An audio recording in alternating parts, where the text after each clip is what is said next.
right now, mixed originals, especially loan pack, now that the 8.5 by 11 and 8.5 by 14 are both loaded same direction, short edge to pull through the machine, all you do, come into special original, tell it mix sizes. That's all you have to do. Where's the mix sizes? Right here. Got it. So let me cancel this again. Make sure the paper's loaded correctly.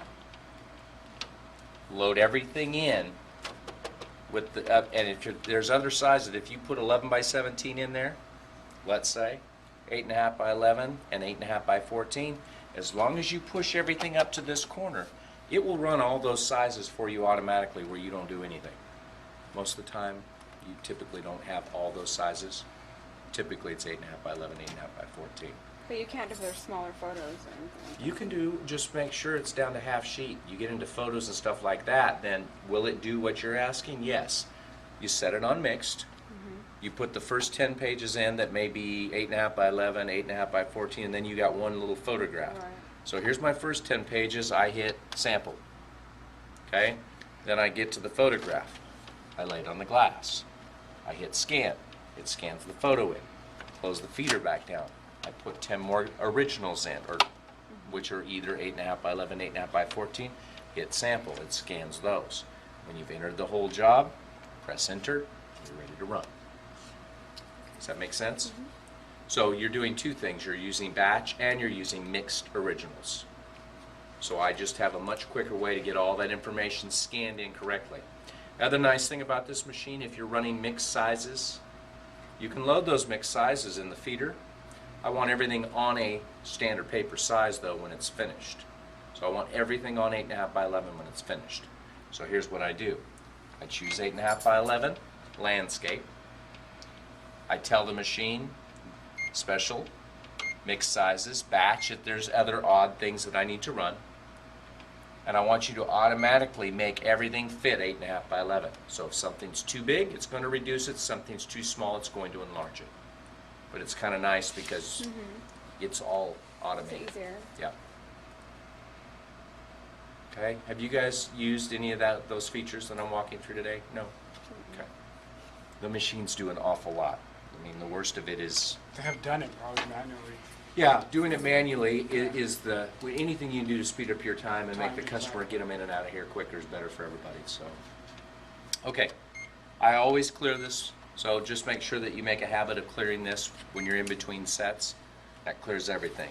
Your stop-start key, if the machine starts running and it's not a print job but a copy job, if I hit it once, it stops it. If I hit it again, it clears the number.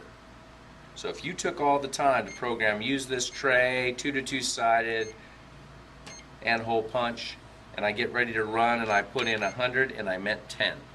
Here's what most people do. They come and clear the whole thing. All you have to do is hit the red one and plug in 10. This is your quantity setting or it stops the machine. This clears everything back to your basic defaults. Okay? And again, everybody knows what sample copy does, right? Document server. If you would like, either you can print certain things, if you have electronic things format for certain things that customers require. Maybe they walk in and they've got a flyer that they want to run once a week, like that newsletter.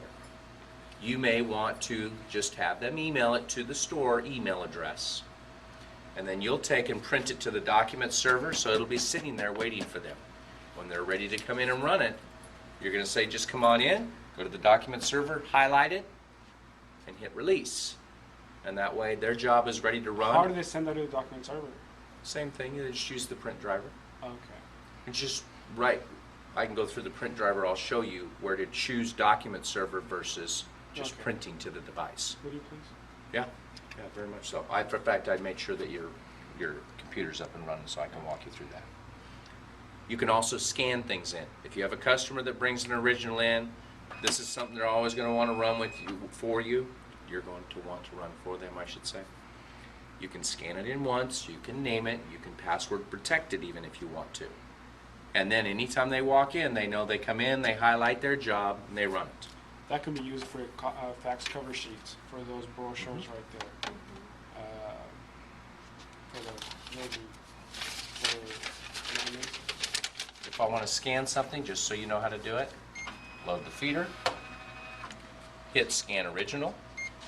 My copy screen comes up. Looks familiar, right? See here, I can put a password. So if it's something that's a confidential form that you want to do for a customer, you're only going to want them to have that password, and you have the password.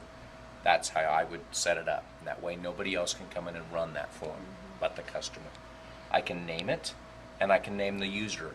I don't recommend, you don't need user information, but come in and name it by their last name, business name, whatever it is. Okay.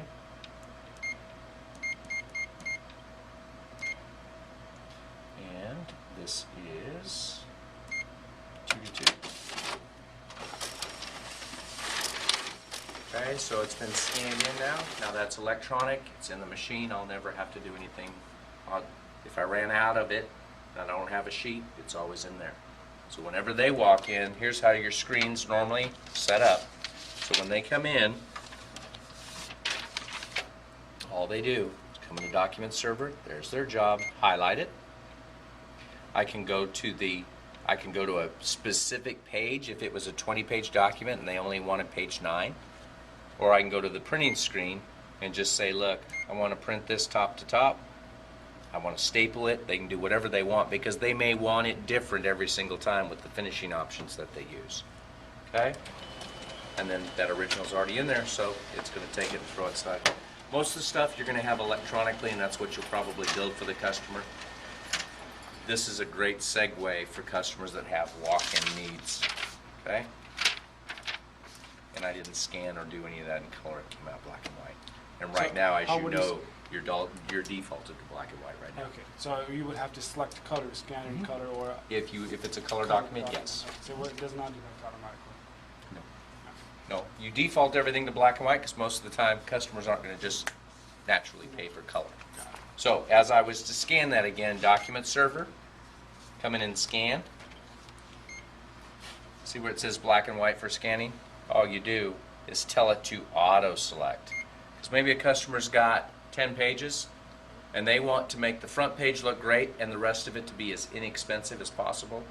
So you're going to say auto, so it'll scan the front page in color, all the rest of it in black, and then anytime you reprint it for them, it's only going to charge them one color click and the rest is all black and white to keep the job less expensive but dress the document up.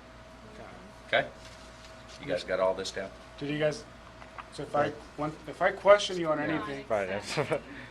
What if you need to go back and edit it? Like that one that it's already on default, but it needs to be in color. Can we go back and edit it, or do You we can't just turn it redo back into color because we scanned it black and white. Okay, You so have to then you would have rescan to the redo original. it. Mhm. Okay. Yep. if customer has, let's say if customer say, you know what, I do want color, but occasionally I get black and white, scan both. So we're naming the file, you just put full color or first page color, rest black and white, so that way you know. So in any case, like this document, for us, we would have to do in color, so we would scan this in full color, because we will never have this black and white. Right. Our fax cover sheets, however, they're in black and white, so you would scan them in full black and white. My recommendation, though, asking the questions, if you want to turn out the highest quality, then ultimately when you ask the customers, ask them for the electronic. Who has the electronic version of this? Yeah. If they have it, great. Ask them to. It just gains more commitment from them, and then ultimately you take it, have them email it to you, and now the best original, because now everything you're printing out is an original. It's not making a copy of something, and especially if it has photographs, the best thing you can do for customers to turn out a good quality print. Because if other people ask where they're having that done, you want to make sure they say the UPS store, which means they also want to know that the quality looks good. Coded stocks, especially as you guys start taking on that print graphic environment. Those are the hardest thing, because I couldn't, which paper to select on there in order for it not to get stuck in the copy sheet. Okay. Especially color, if you do like 50 of them, after that, they start being stuck and jamming them. You brought up something earlier. I always have jamming issues when I use the bypass. And the bypass and the paper trays on these machines are very specific to settings. Both how fast it goes through the machine and what pressure it uses to pick it up. If you don't tell it what it is, it will jam every time, especially in the thicker stocks. Regular 20-pound bond, no big deal. You load it up, it's going to run it no matter what you do. You put something in there which is a thicker cardstock, it will jam every single time if you don't tell it it's cardstock. So the minute I load that bypass tray, I can come